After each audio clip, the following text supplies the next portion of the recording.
Hola, hoy quiero compartirles una conversación que tuve con Diego Bernardini en Calucé Senior Living.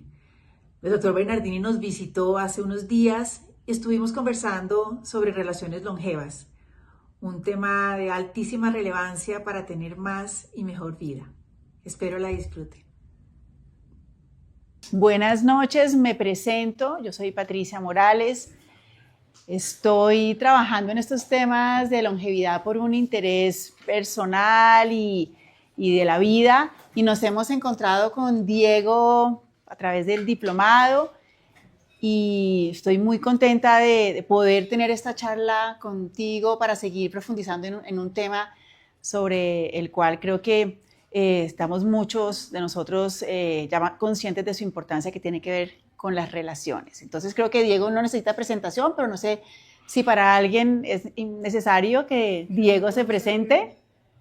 En todo caso, yo darle la bienvenida, porque esto lo veo como una reunión de amigos, sí, una reunión de nuestra comunidad. Sí. Así que bueno, agradecido de que, Juan, primero tu hospitalidad, por supuesto, tu amistad, que lo hemos hablado, y por supuesto a todos ustedes que vinieron, que para mí me encanta, como saben, poder encontrarnos, María Conchita, sin que tu marido se ponga celoso.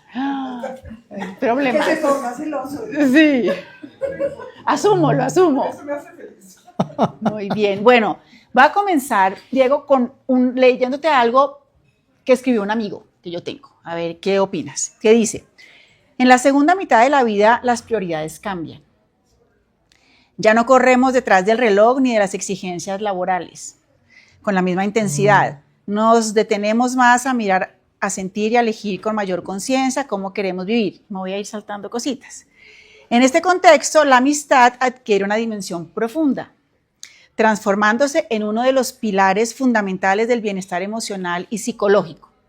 Lejos de ser un accesorio, los vínculos genuinos son parte esencial del proyecto de vida que muchas personas rediseñan en esta etapa. ¿Qué opinas de este escrito? Y yo creo que es un poco la esencia de que un poco la misma vida te va poniendo en su lugar. Mientras leías esto, me acordaba que tenía un mentor que vivió como 40 años fuera de Argentina.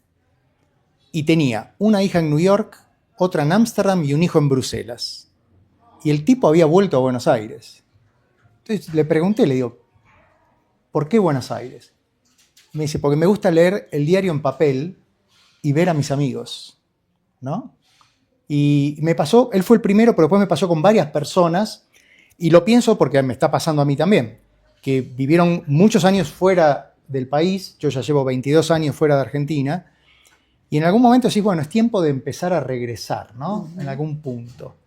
Y en eso va la amistad, en eso va la amistad, que yo creo que por otro lado es un valor que es muy intangible, pero que tiene una pegada en el bienestar de cada uno de nosotros que es muy fuerte. Sobre todo cuando entendés la amistad como ese encuentro que hay a pesar de que hubo tiempo en el medio, ¿no? O sea, te volvés a encontrar con esa gente, con esa persona que no veías mucho tiempo y pasa lo mismo que sentiste y en el medio pasó un año y medio. Me parece que es un punto fundamental y que en esta alocada vida del siglo XXI no le estamos dando la suficiente importancia. Ok, bueno, el amigo que escribió esto es Diego. Okay, este fue uno de sus últimos escritos y pues es claro que está sensibilizado con el tema. Y yo quiero, para quienes quizá no conocen a Diego, brevemente, para que pues, quienes ya lo saben recuerden, ¿cómo llegas tú, como en tu formación de médico, y voy a ir de lo grande a nuestro tema de hoy, a interesarte por los temas de la longevidad? Cuéntanos un poco y ya vamos a hacer un zoom a los temas de la amistad.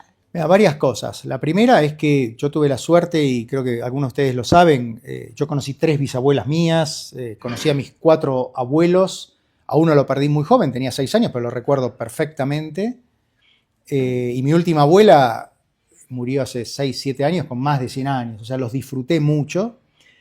Después me acuerdo que un día uno de mis maestros de la medicina me dijo, mira, en Argentina hay muchos médicos y buenos, o sea que si querés tener trabajo, tenés que hacer algo diferente. Y ese algo diferente, junto con mi gusto por el aprendizaje, fueron las personas mayores. De hecho, vieron que los argentinos somos muy psicoanalizados, ¿no? O sea, hasta el perro va a llegar. Understatement. Pero yo les voy a dar esto para que ustedes tengan una idea. Los únicos 2 aplazos que tuve en mi carrera como estudiante de medicina fue neurocirugía, mi madre murió de un cáncer cerebral, y pediatría. O sea, esos fueron mis únicos 2 aplazos. Así que bueno, evidentemente el camino decía que había que ir para ese lado. Ok.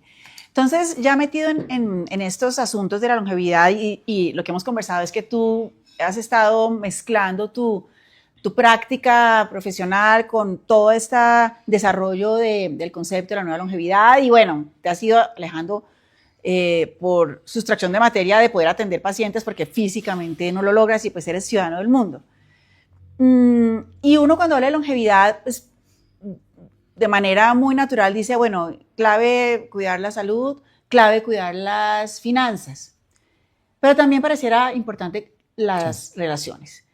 ¿Qué información, qué estadísticas nos demuestran que hay que ponerle atención a las relaciones, si es que las tienes, o por qué también esto es uno de los elementos claves de una buena longevidad? Sí, hay por varios lados. A ver, si nos remitimos a lo que somos como especie, la realidad es que empezamos de alguna manera a desarrollarnos y a volvernos especie dominante cuando dejamos de ser nómades, nos metimos en un determinado espacio de tierra, nos empezamos a vincular y a cuidar entre todos de las amenazas. Eso por un lado.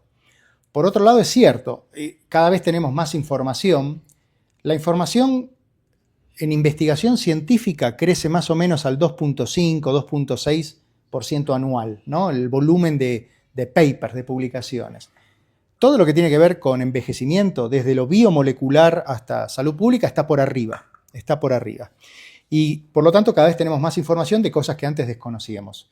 Y una de esas fuertes, digamos, o de las investigaciones que tuvo más impacto en esto que preguntás, Patricia, es el estudio de los adultos de Harvard. Hay un libro que es Una buena vida, de Robert Baldinger, que es el tercer y el actual director de ese estudio, y el hombre te muestra perfectamente cómo a lo largo del curso de vida, las personas que él ha ido evaluando y que sigue desde hace ya mucho tiempo, son las que muestran mayor satisfacción de vida y supervivencia, son las que han podido ir reemplazando esto, que no es ni más ni menos que un ecosistema vivo, que es nuestros vínculos afectivos, ¿no? O sea, los vínculos tienen distintas intensidades. Con algunos compartís un fin de semana, con otros un café y con otros con que te veas cada 3 años alcanza. Y con otros decidís compartir la vida, por ejemplo. Entonces, ahí hay un punto que es extremadamente importante y que hoy también tiene una contraposición donde también cada vez hay más evidencia, o sea, que es la contracara, la soledad, ¿no? O sea, la soledad es la contracara de tener amigos. Entonces, me parece que eso están mostrando ciertos emergentes frente a una sociedad que, como decíamos esta mañana, es la más conectada, pero es la menos comunicada. O sea, estamos muy conectados con aparatitos, pero no nos estamos hablando. Entonces, bueno, me parece que ahí hay un punto importante para empezar a analizar y para enseñar, que es un poco, como sabés, lo que hacemos también en la comunidad, que es empezar a entender de qué se trata esto y la importancia de buscar activamente vínculos, ¿no? Algunos lo buscan por Tinder y otros lo buscan de otra manera, pero la idea es esa, empezar a vincularnos más. Ahora, es claro con lo que nos dices y con lo que escribes y con lo que el sentido común nos indica que este tema de la creación de comunidad tiene un rol en la longevidad, Sí. En una buena longevidad. Pero en estos años que tú llevas trabajando, ¿tú sientes que ha crecido la relevancia? Digamos, si tú antes dictaras una charla hace 15 años sobre el tema de la longevidad, ¿habrías puesto en este lugar el tema de las relaciones o es algo que ha venido teniendo más relevancia con el paso del tiempo para ti y en tus mensajes? Fue una cosa que fui descubriendo. Cuando, a ver, el concepto de comunidad como tal, siempre lo tuve claro que era la forma en la cual yo quería trabajar. Pero las devoluciones que fui recibiendo, y que siempre pongo el ejemplo de que las personas te dicen, nunca pensé que había tantas personas con los mismos problemas en lugares tan diferentes, eso surgió de la devolución. Y de alguna manera me indicó que el camino era ese, ¿no? Y vos fíjate que hoy todo el mundo habla, bueno, todo el mundo no, pero hay mucha gente que habla de comunidades. Hoy se habla de comunidad, de crear comunidad, bueno, es eso. Porque la comunidad al mismo tiempo tiene una lectura diferente de lo que es sociedad, ¿no? Yo cuando hablo de comunidad hablo de interrelación, de afecto, de emoción, de vincularnos, de ayudarnos. Entonces me parece que ese es el punto. Y bueno, también hay que entender que este es un tema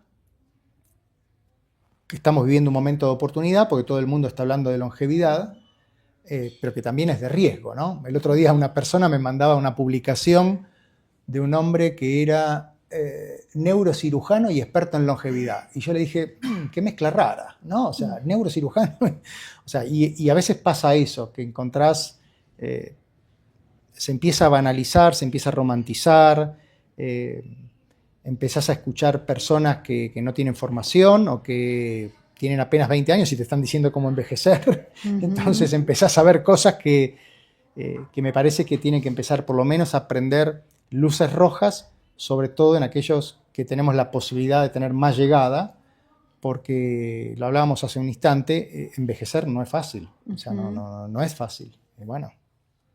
Ahora, el nombre de nuestra conversación de hoy habla sobre las relaciones longevas. ¿Qué entiendes tú por ese concepto de relaciones longevas?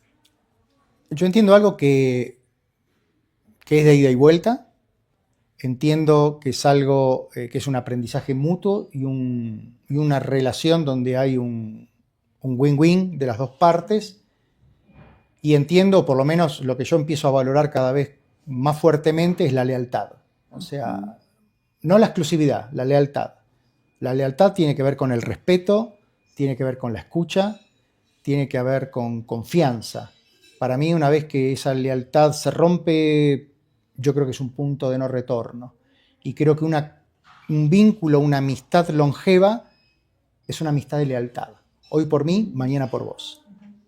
Entonces, tiene un componente, unos elementos que lo caracterizan, tiene un componente de temporalidad, es decir, con la palabra longeva te estás refiriendo a que tengan cierta duración en el tiempo. Yo me pregunto, con el estilo de vida que tú tienes, viajando, ciudadano del mundo, Ruanda, Bogotá, México, Washington y demás, ¿cómo ha sido tu experiencia con la conservación o cómo has logrado cultivar relaciones longevas, o si sientes que ahí tienes algo por trabajar? O sea, ¿cuál es tu vivencia dado el estilo de vida que tienes? Que es más fácil uno cuando está en el mismo sitio, pues verse y demás, la frecuencia también ayuda.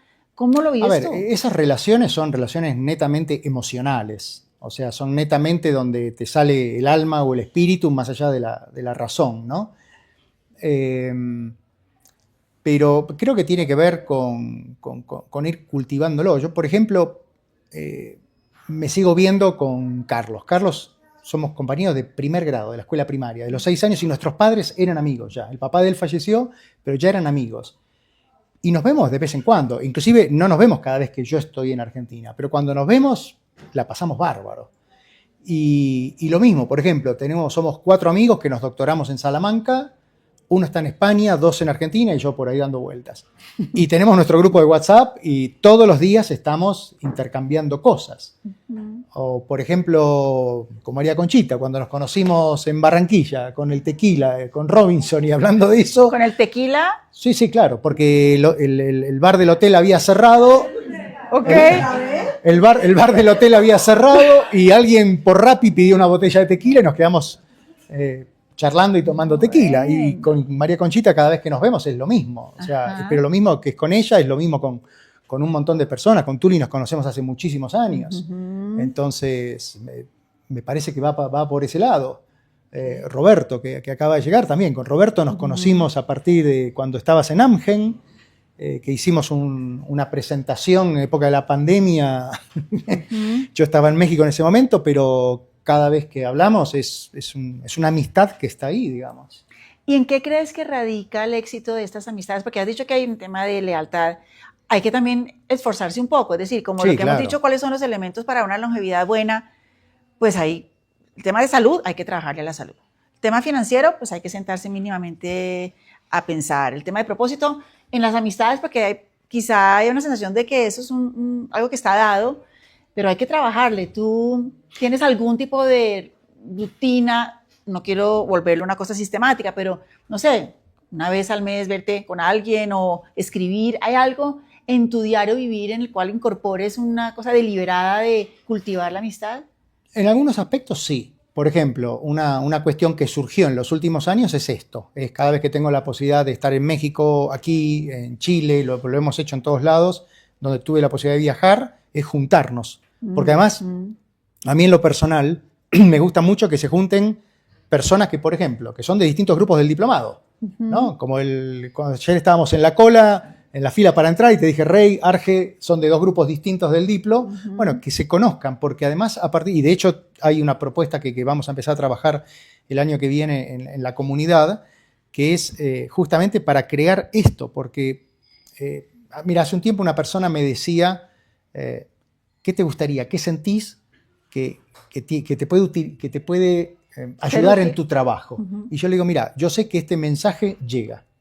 Lo que yo necesito es que si hoy me escuchan 5.000, me escuchan 50.000. Y el día que me escuchen 50.000, que me escuchen 5 millones. Porque yo sé que ese mensaje está transformando vidas.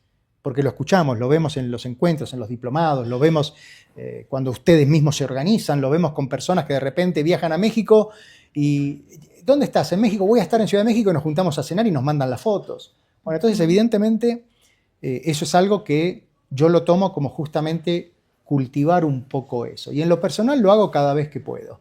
O sea, la gente también sabe que... mira, ahora estoy esperando que me conteste Mauricio Vélez, que creo que lo conocen, es fotógrafo. Con Mauricio nos conocimos en el año 98 en Londres. Y la pasamos bárbaro. Los 2 meses que estuvimos ahí, la pasamos bárbaro. Y nos dejamos de ver muchos años. Y de repente un día dije, a ver, este tipo debe tener redes. Y entramos y él me dijo, yo también te busqué y nos reencontramos hace 1 año y pico. Bueno. Y bueno, ahora cada vez que yo vengo acá, le digo, che, mira, voy a estar ahí. A veces coincidimos, a veces no. Ahora él está acá, así que vamos a ver si nos juntamos. Pero también tiene que haber un esfuerzo, ¿no? De una persona, de uno en este caso, para cultivarlo. ¿Te tiene que gustar o no te tiene que gustar? A mí me gusta, me gusta. Y la gente en Buenos Aires sabe. Yo cuando estoy en Buenos Aires termino reventado, porque quiero ver a todo el mundo y no llego. Entonces el último día o los últimos 2 días yo digo, voy a estar en tal bar de tal hora a tal hora. Exactamente. Entonces la gente viene y de repente se conoce con una prima, alguien de acá, y terminamos una mesa de 6, 7 de gente que no se conocía y bueno, porque me gusta hacerlo. Creativo. Ahora, en tu práctica como médico, cuando tenías todavía eso muy activo, ¿alguna experiencia que te haya llamado la atención o algún patrón de las personas que te consultaban donde tú veías un déficit en ese aspecto de su vida en cuanto a la soledad, que tú pudieras decir, es que estoy viendo o este patrón o un caso que te haya impactado? A ver, lo sigo viendo ahora, y ayer me escribió justamente mi madrina, que tiene 80 y pico de años, que es la falta de contención desde la parte médica. O sea, hoy los médicos no nos estamos haciendo cargo del paciente y el paciente lo siente.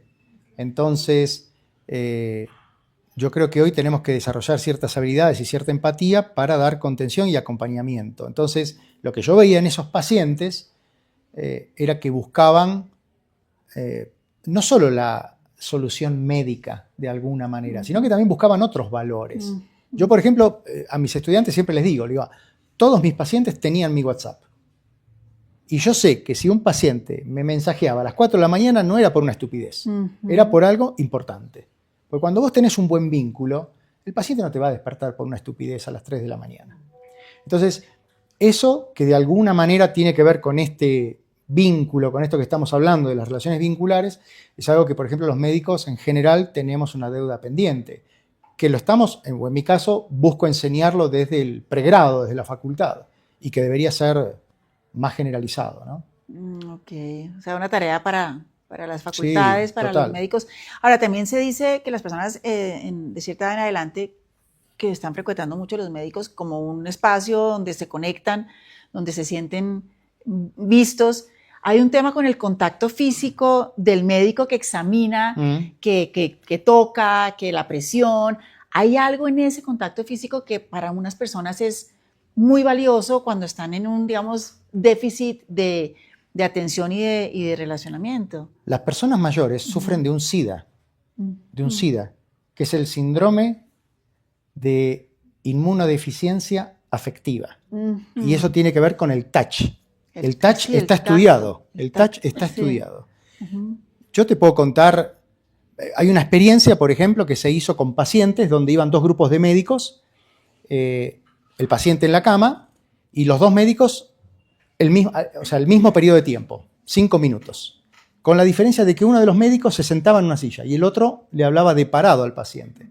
Entonces después le preguntaban al paciente cuál de los 2 había estado más tiempo con él.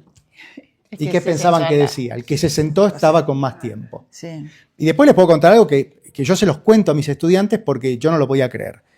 Un día vine a la consulta, yo en ese momento no era médico, trabajaba como rehabilitador, como kinesiólogo. Viene una americana que se rompió la rodilla esquiando. Entonces la mujer viene y me dice, mire, fui a la embajada americana y la embajada americana me dio 5 centros de rehabilitación, ¿no? Le digo, bueno, bien, perfecto, venga, la pongo en la camilla.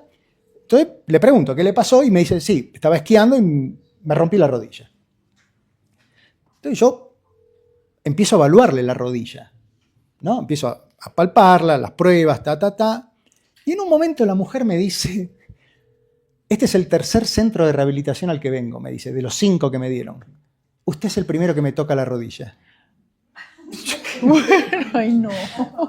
Y yo dije, pero ¿me está bromeando o me lo dice en serio? Porque usted viene por la rodilla, no viene por la nuca o por el hombro.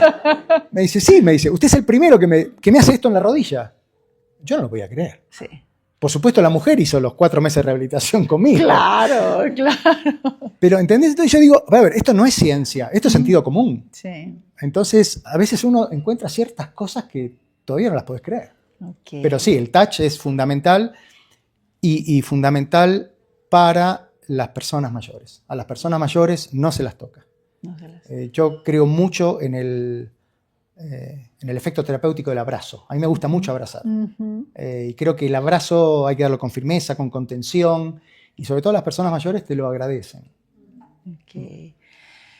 Volviendo al tema de las amistades longevas, hay un concepto que, si algunos de aquí han leído algo de Chip Conley, tú y yo hemos hablado de él, que él da algunas pautas sobre qué cosas conviene mirar en la etapa de lo que llama midlife.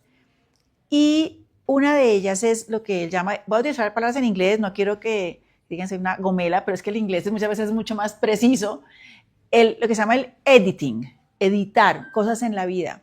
Desde editar la cantidad de cosas que uno tiene, pues para estar un poquito más ligero de equipaje, poder viajar con maleta carry-on, que sigo sin saber cómo lo logras en estos viajes, estar más ligero financieramente, tener menos deudas, si es que las tiene, o menos responsabilidades, para estar más ligero de equipaje en muchos frentes. Y un frente es el tema de las relaciones, porque llega un punto en que uno también estaría en condiciones de identificar con quién uno quiere seguir teniendo vínculos y con quién no.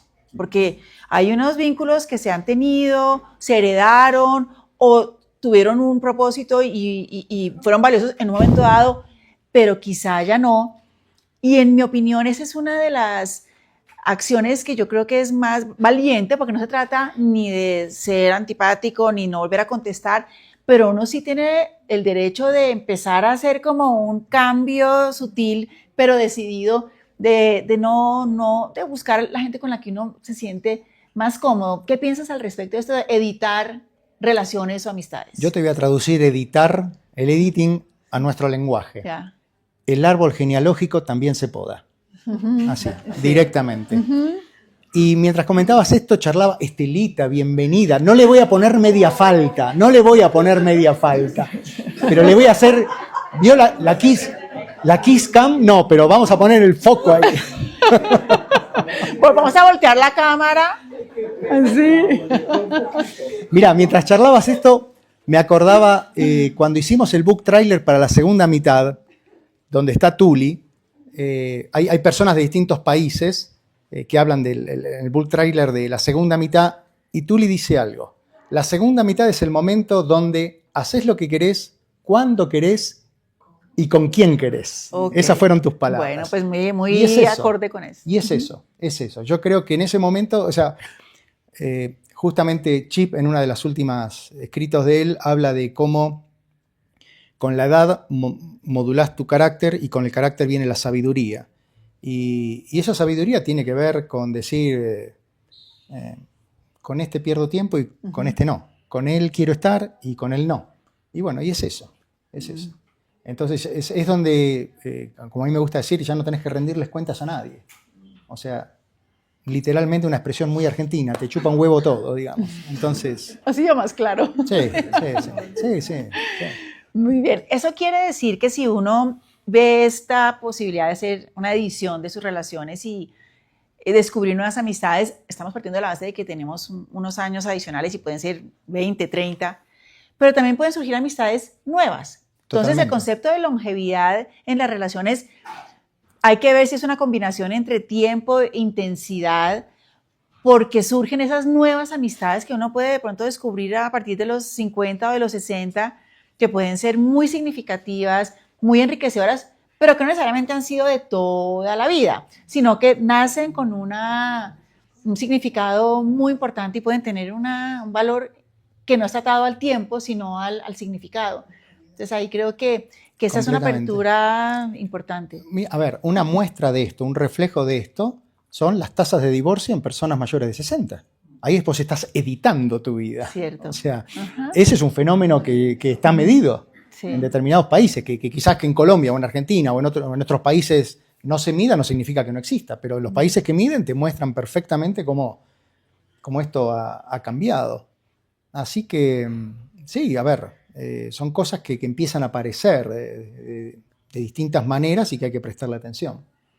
Ahora, hay maneras en que uno como persona cultiva las amistades. Hemos hablado, pues, tener ciertas vuelvo y digo que no es rutinas, pero prácticas de llamar, de reunirse, que yo pues creo que deben ser parte, sí, del to-do list agradable, y es una vez al mes algo. En el caso mío, los miércoles tratamos de vernos siempre con mi familia, o el sábado, y es una cosa intencional, porque si no, no es mala intención, sino que simplemente no se dan las cosas.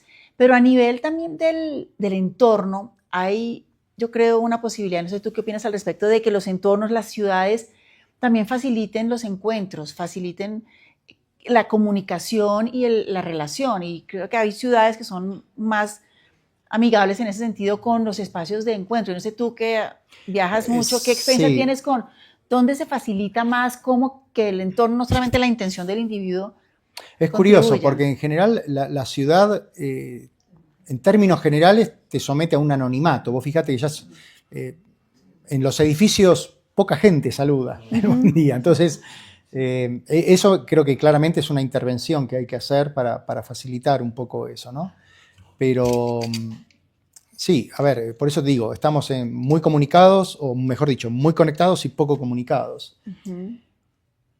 No sé, es una cosa pendiente, y creo que lo que hay que buscar son esos espacios de conversación. O sea, en ese sentido, cuando empecé a trabajar con el tema de la comunidad, tuve muy en claro que yo quería que fuera eso, un espacio de comunicación.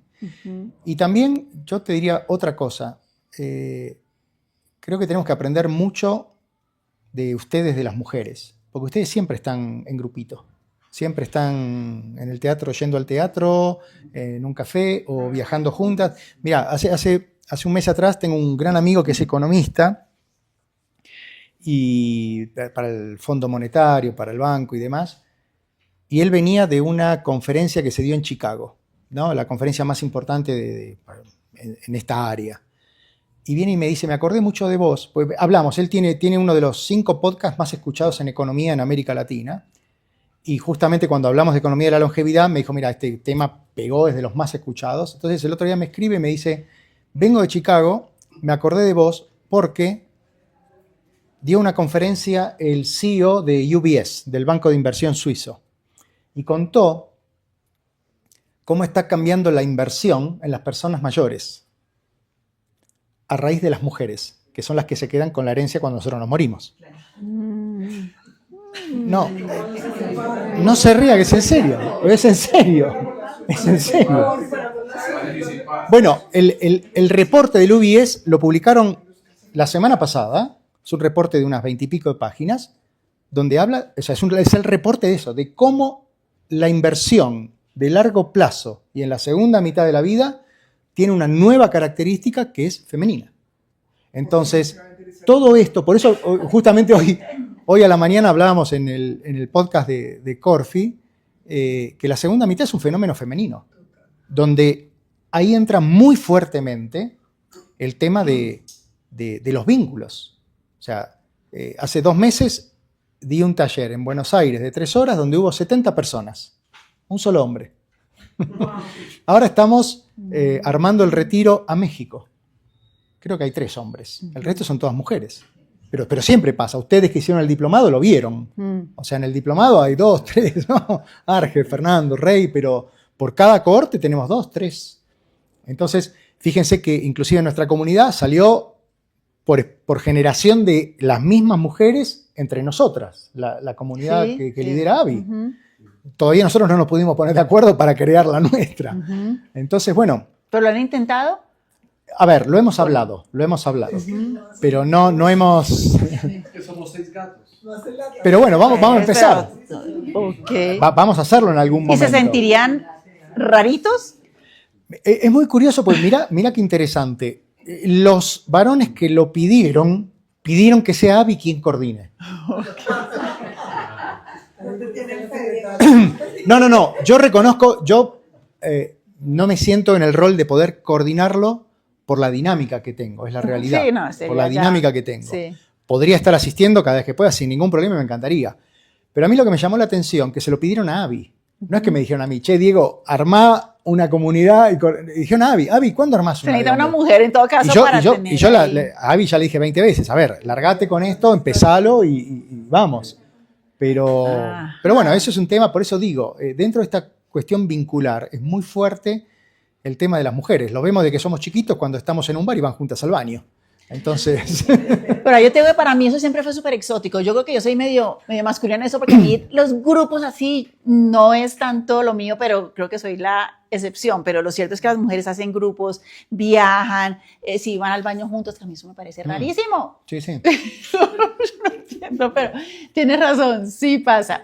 Ahora, en el tema de los entornos, yo observo, Colombia es un país que, pues, tiene unos retos, ya sabemos, pues, como de país de seguridad y demás, donde la vida pública fuera de las casas, pues, existe, obviamente, pero esos espacios como los parques, los conciertos, que cada vez los tenemos más a la mano, y eso me encanta ver. Por ejemplo, hay una cosa que se llama los centros Felicidad, ustedes vieron que hay uno que abrieron, que son espacios de comunidad potencial, ¿no? Es un espacio donde puede generarse encuentros, y si las personas son juiciosas, van a su clase de natación si quieren, no cuesta nada, o van a las exposiciones. Ahí hay una posibilidad en políticas públicas, ya como saliéndome de la persona, con promover, y yo creo que ahí ha habido avances en nuestros países, pero sí creo que uno se puede apalancar también, así como hablábamos ayer en el tema en el panel que había, no sé si estabas en ese momento, alguien que hablaba sobre los diseños de los hogares, de las casas, cómo hay que ajustar la forma como vivimos para ciertos objetivos. Entonces, ojo con los tapetes, ojo que las cosas, la imagen que tú pusiste del shampoo en los hoteles bajito, o sea, hay que ajustarnos. En términos de las relaciones, yo creo que también ahí hay un espacio para que, o sea, uno no puede desde una política pública fomentar la amistad, pero sí puede generar los espacios para que haya un encuentro, porque es que la amistad se fortalece con los encuentros. A ver, desde la política pública, el dispositivo para facilitar esto son los centros de día. Acá le llaman clubes de día. Por ejemplo. O sea, porque acá funciona en algún aspecto un centro de día, pero lo que hablábamos, esos dispositivos los tiene que tener a mano quien puede pagar y acceder a Calucé, pero también quien está en un pueblito perdido del eje cafetero. O sea, necesitamos a esa gente darle esa posibilidad. Y ahí es donde está la política pública. Yo siempre digo, el hecho de que el alcalde de acá haya metido la necesidad de una política pública de nueva longevidad es un gran avance. Está en el papel. Cuando nos quisimos encontrar, que me llamaron y demás, bueno, ya todos sabemos cómo funciona la política, ¿no? Tienen otra métrica, otras motivaciones. Pero que en el papel ya está, ya es un avance. El tema es, bueno, ahora pasar a la acción e implementarlo. Pero ese es el dispositivo. porque cuando vos agarrás un reporte de dependencia y solamente tiene el 25, 20, 22, a lo sumo el 30% de las personas mayores necesitan cuidados. Por supuesto, a medida que sos mayor, aumenta, ¿no? Pero vos necesitas a esas personas que tienen 60 y pico, que tienen 70, que están bien de salud, ocuparlas. Porque además, si yo soy político y en política se parte de que el recurso es escaso, cuanto más sana yo tenga mi población, más ocupada y con mayor bienestar, voy a tener más dinero para infraestructura, Sí. para educación, para lo que tenga que ser. Pero bueno, tenemos los políticos que tenemos.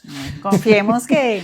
No en Colombia, en todos Entiendan, lados, sí. porque el mundo está complicado. Sí, pero esos políticos también se van a envejecer, entonces de pronto empiezan a ver que por ahí hay Sí, algo. pero esos van a envejecer ricos. Entonces ellos sí van a poder ir a otros ok, lados. ok. Entonces, eso es lo que hay que modificar. Sí, sí. Ahora que mencionas, bueno, la individualidad y con el tema con Catalina es el tema de las relaciones intergeneracionales, o sea, entre generaciones, que yo creo que eso pues no es un gran descubrimiento, pues, toda la vida hemos tenido la posibilidad de interactuar con personas mayores o menores, pero yo sí siento que ha habido como un descubrimiento de que ahí hay un potencial y que hay que también que intencionarlas, Total. que obviamente uno con los hijos pues por default se relaciona con ellos, con los papás, pero en otros espacios sí creo que está creándose un interés por esos vínculos entre edades distintas, porque ahí hay un potencial pues de descubrimiento y de estar en otros espacios y ese tipo de amistades,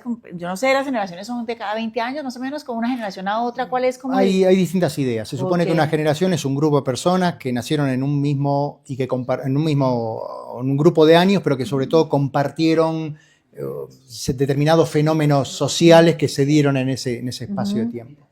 Pero lo que vos decís de la intergeneracionalidad, el otro día, el mes pasado, estuve en Perú y este es uno de los riesgos, ¿no? Una persona que una de las conferencistas, se puso a hablar de multigeneracionalidad. ¿Viste? Y yo la miré y que es una persona que recién llega al tema. Y yo después hice un escrito justamente porque la gente que no sabe toma eso y se lo apropia. Y son dos cosas diferentes. O sea, yo hace un ratito daba un ejemplo. Multigeneracionalidad puede ser una casa con 4 generaciones. Y no se hablan entre ellos. Y intergeneracionalidad es cuando están esas 4 generaciones mirando por la ventana y compartiendo lo que ven, analizándolo, y eso es diferente. Ahora, hay un tema que es importante, esto también empieza a aflorar a partir de investigaciones que tiene que ver con, por ejemplo, todo ese grupo de habilidades blandas que desarrollamos con los años, ¿no? Y después también con otras cuestiones que vienen con la neurociencia, de la neuroplasticidad, de la capacidad de reserva, bueno, pero lo que se está viendo con esto que justamente viene de la mano del aumento de la investigación es que no todo es decrepitud y no todo es pérdida después de determinada edad. Y al no tener pérdida y al mantenerte, digamos, en un estado de salud que te permita dar, te permita aportar, bueno, ahí crece la relación porque vos tenés la capacidad de aportar, de enseñar, de guiar, que es lo que muchas veces hacen los abuelos, hacen los tíos, o se fomenta en este tipo de cuestiones. Y ya los tienen. Quien más lo tiene estudiado es el sector corporativo, porque se encontró con el desafío, esto lo dijo muy bien una ex CEO de Pepsi y la otra de McDonald's, las dos mujeres lo dijeron, que para ellas eran un desafío tener 5 generaciones de colaboradores dentro. Entonces, bueno, y hoy lo que se ve es que equipos intergeneracionales, que tienen que ver con que puedan interactuar y cambiar, son mucho más productivos. Tienen más eficiencia, tienen más grado de colaboración, tienen menos ausentismo, tienen más creatividad. Eso está estudiado. Lo que pasa es que es muy nuevo, la gente no lo sabe, el sector corporativo tiene... Hoy, por ejemplo, se está abriendo un área donde justamente el mes pasado estábamos haciendo una consultoría con empresas que tienen un perfil familiar, donde hay tensiones al momento de delegar, ¿no? De que las generaciones más mayores salgan. Bueno, ahí hay un tema muy fuerte. Entonces, bueno, pero esto es todo muy nuevo. Es todo muy nuevo y ahí, bueno, hay oportunidad, pero también hay riesgos, ¿no? Porque vos para trabajar con estas personas o trabajar en esto, tenés que saber. Tenés que saber cómo piensan. Tenés que saber cómo piensan, sí. básicamente. Y mejor si uno conversa para poder de primera mano saber cómo piensan, porque no le pueden contar cómo piensan los más jóvenes y uno Claro. necesita comprobarlo. Claro. Óyeme, con respecto a las relaciones o el mundo con esta comunicación virtual que nos ha abierto tantas posibilidades y que ha permitido una flexibilización que yo creo que es positiva para el tema del trabajo, tú has creado la comunidad Sí. muy a partir de lo virtual, pues el diplomado finalmente se dicta Sí. virtual. Pero tienes estos encuentros y yo lo que voy a decir suena como muy obvio, pero yo quería saber tu vivencia con respecto a la diferencia entre los vínculos 100% virtuales en comparación con el vínculo personal. Es decir, ¿para Sí. ti existe una diferencia o ya es casi tan perfecta la comunicación No. por cámara que se puede reemplazar? No, ¿O hay, cuál es tu hay- vivencia? hay diferencia. El tema, esto se estudió mucho también durante la pandemia. Se vio que las personas que tenían comunicación virtual la pasaban mucho mejor en el confinamiento que aquellas que no. La posibilidad de por lo menos tener un contacto con alguien, eso se estudió, ¿no? Pero después también surgió lo que vimos en otros lados, cuando aquí en el Congreso de Medellín, cuando nos encontramos con Fernando, que fue en el 23, fue el primer congreso que se hizo presencial a nivel regional de geriatría y gerontología después de la pandemia. Y vos ahí veías a la gente y nos abrazábamos, o sea, estaba Roberto también estuviste ahí, Mauricio también estuviste ahí, Kat, o sea, ahí la gente se abrazaba, pero no con nosotros que ya nos conocíamos, sino con gente que de repente no veías hace 10 años, ¿no? Entonces, y después, por otro lado, la comunidad. Yo creo que la comunidad también surge por la posibilidad que nos da, y que muchos de ustedes lo vieron en el diplomado, que alguien de Perú te diga, no, acá trabajamos de esta manera, y alguien en Colombia te diga, no, y acá de esta otra, y en México te digan esto. O sea, eso es único. Pero al mismo tiempo, ustedes mismos nos dijeron, hey, ¿cuándo nos vemos personalmente? O sea, estos encuentros salieron de alguna manera de ustedes. Los retiros que estamos pensando salieron de ustedes. El taller que di en Buenos Aires fue porque me lo venía pidiendo la gente. O sea, no es que, Diego, no, que dice, bueno, a ver cuándo hacemos algo presencial. Que ustedes se hayan organizado acá salió de ustedes, porque lo virtual en algún momento queda corto. Y acá volvemos al touch, al contacto, ¿no? La necesidad de decir nos vemos. Entonces, bueno, son distintas intensidades de los vínculos. Funcionan para diferentes propósitos, pero pareciera que el contacto personal es irreemplazable para ciertos propósitos. Es irreemplazable. Inclusive a mí me está pasando cuando de repente me dicen, ¿podés dar una charla? La verdad, charlas online no doy. Porque, vamos con una palabrita en inglés, con el engagement. El engagement que se provoca, el enganche que se provoca con la audiencia es totalmente diferente. Totalmente diferente. Ya el solo hecho de terminar y juntarnos a tomar un vino, un café o el pasillo es totalmente distinto. Tiene sus posibilidades porque de repente escuchar a alguien que de la otra punta del mundo te da una clase, una masterclass, está buenísimo eso, ¿no? Pero yo creo que como todo, tiene sus limitaciones y tiene sus posibilidades. Ok. El tema nuevamente de las relaciones longevas, que sé pues, que es un concepto que entiendo a qué se refiere, pero para darle también el valor a los encuentros o a las relaciones que pueden ser cortas. Una cosa es que comienzo a tener buenos amigos de cierto momento de mi vida en adelante, ya hablamos que eso también se vale y que ahí puede haber una ganancia enorme en intensidad, en valor y demás. Pero también suceden los encuentros con personas con las que uno realmente no se vuelve a ver probablemente nunca.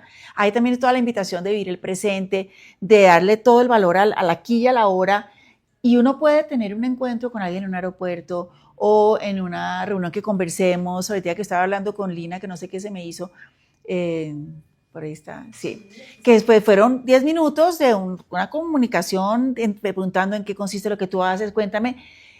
Y yo creo que ahí también hay un tipo de relaciones que son de otro nombre, no son las amistades de toda la vida, pero si uno también capitaliza y está totalmente presente en esos encuentros cortos, ahí también creo que hay un potencial de un enriquecimiento enorme. Total, sí, completamente. A ver, ¿cuántas veces nos ha pasado en un vuelo de hablar con el de al lado y ya está, chau, que vaya todo bien y a veces no, ¿no? Pero sí, por eso digo, yo creo que es importante también reconocer esas distintas intensidades de los vínculos. O sea, hay personas con las cuales... Mira, justamente este mentor, que yo te comentaba que vivió 40 años afuera, un día charlando en Buenos Aires me dice, desde que yo volví, todo mi grupo de amistades son todas personas que han vivido fuera del país mucho tiempo, porque vivir fuera te cambia. Y a mí me pasa. Yo a veces me encuentro con personas que no veo hace muchos años y que antes de yo irme del país éramos muy... Y yo digo, ¿cómo es posible que antes tenía tantas cosas en común y ahora mínimas? ¿No? Pasa, creo que nos ha pasado a muchos. Sí, sí. Entonces, bueno, me parece que gran parte de esa sabiduría que hablábamos, que te dan los años, tiene que ver con eso, con entender que la vida está hecha de etapas, como las relaciones. Hay etapas que duran 8 días, otras 8 horas y otras 8 años. Y me parece que eso es lo importante, entender que hay etapas más largas, etapas más cortas, así como los vínculos. Tú dices aquí, esto lo hemos conversado, y creo que nos quedan ya como 5 minutos y ya para seguir conversando con el grupo es en el... Acá es cuando decimos otra vuelta cantinero, para que se prolongue. Otra vuelta cantinero. Entendiendo lo que dice, mejor dicho, lo que se ha mencionado sobre que la soledad deseada es algo válido. La soledad indeseada es la que hay que monitorear, ¿no? Porque hay personas que están solas, pero hay otras que sí están pues contentas con su soledad. Tú dices que los amigos viejos y nuevos, y aquí lo planteabas, son el mejor antídoto contra la soledad y es el mejor impulso para seguir creciendo y una de las claves para vivir con plenitud. El antídoto para la soledad, en mi opinión, tiene mucho que ver efectivamente con esa creación de vínculos y de relacionamiento, pero también, y metiéndome un poco ya en el concepto de la soledad, en también conocerse a uno mismo. Total. Para no tampoco responsabilizar al mundo exterior. Totalmente. De su propia realización. Entonces no sé qué tengas que decir. Totalmente, sobre eso. esa es la base, Sí. esa es la base. Hace un tiempo atrás estaba hablando con un productor, el productor histórico de la televisión argentina, un tipo que vive afuera, y hablábamos un poco de eso. Entonces yo le digo, mirá, cuando a mí me toca ir a dar las charlas y demás, a mí emocionalmente es un desgaste muy fuerte, Claro. ¿no? Conectarme con la gente y Uy, demás. sí, Entonces yo le decía, para mí un gran momento, que es el momento de recuperación, es el momento Club Sándwich. El momento Club Sándwich En el cuarto, es cuando llegás al hotel, cerrás la puerta de la habitación, te pedís una copa de vino y un Club Sándwich. Sí. Entonces, muchas veces nos conectamos por las redes, entonces le mando la foto y le digo, momento Club Sándwich. Uy, sí, claro. Y él me dice, a mí me pasa lo mismo, claramente. Sí. Pues además hemos estado, nos conocemos hace poco, y hemos estado en reuniones y él está permanentemente operando. Viene y me dice, vení, Diego, tenés que conocer a tal, vení, Y el tipo está haciendo el trabajo de productor. Sí. Y fue el productor de Mirta Legrand, los que la conocen, o sea, y de mucha gente. Uh-huh. Íntimo amigo de Alain Delon, de toda esta gente, Sofía Loren, ¿no? O sea, un tipo importante. Y me dice, y sí, el momento Club Sándwich es espectacular, ¿viste? Y pasa eso, yo creo que pasa eso. Entonces, pero eso, ¿cuándo podés reconocer eso sin sentirte culpable? Porque no me siento culpable. Uh-huh. Es cuando te conoces vos. Uh-huh. Y cuando te conoces vos es cuando decís, necesito estar solo, o este tipo me está aburriendo, o de esta mesa me levanto y me voy. Y acá no vuelvo más. O sea, cuando vos lográs la capacidad de entender eso, me parece que... Porque yo creo que... hay que aprender a convivir con la soledad. Con los momentos de soledad. A veces son recuperación, a veces pero son espacios que creo que uno tiene que aprender a convivir, porque si no, yo conozco gente que permanente... Bueno, justamente esta semana salía en El País de España una nota sobre Cristina Onassis, ¿se acuerdan? Sí. Es muy la segunda mitad, ¿no? Los jóvenes no saben... Bueno, y justamente... ¿Quién no la conoce y se delata? Y justamente... El título de la nota, si quieren después se las paso, es Cristina Onassis, la mujer más rica que pagaba para no estar sola. Ese es el título, ¿no? Y yo conocí mucha gente que vivía solo, que eran solitarios, pero que permanentemente estaban rodeados de gente. Permanentemente estaban rodeados de gente, desde la mañana hasta que terminaban. Por trabajo, por recreación, o por lo que quieras. Pero vivían solos. pero vivían solos. Mm, Estaban mm. totalmente Por solos. su O sea, propia elección. totalmente. Una soledad claro. deseada.